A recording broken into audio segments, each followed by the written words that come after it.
susunod na programa ay rated PG. Ito ay nangangailangan ng patnubay at gabay ng magulang para sa mga batang manonood.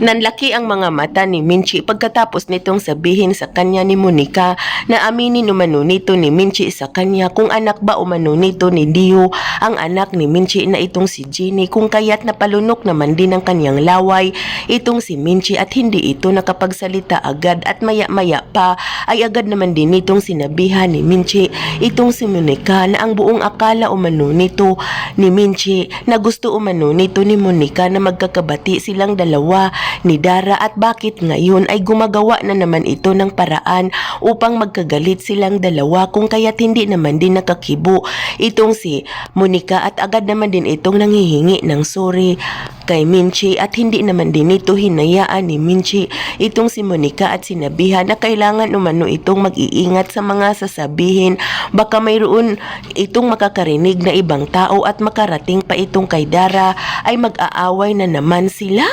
kung kaya't labis-labis naman ding nanghihingi ng sorry itong si Monica at agad naman din itong sinabihan ni Minchi itong si Monica na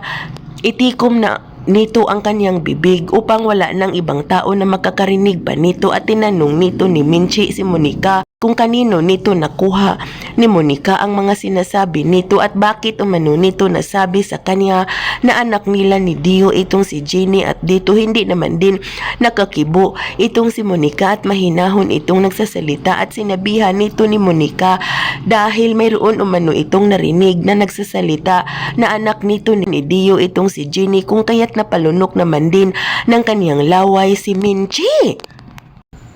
Yan ay ating aabangan, ang Born to Shine, at huwag mong kalimutang isubscribe at i-hit ang notification bell ng aking channel.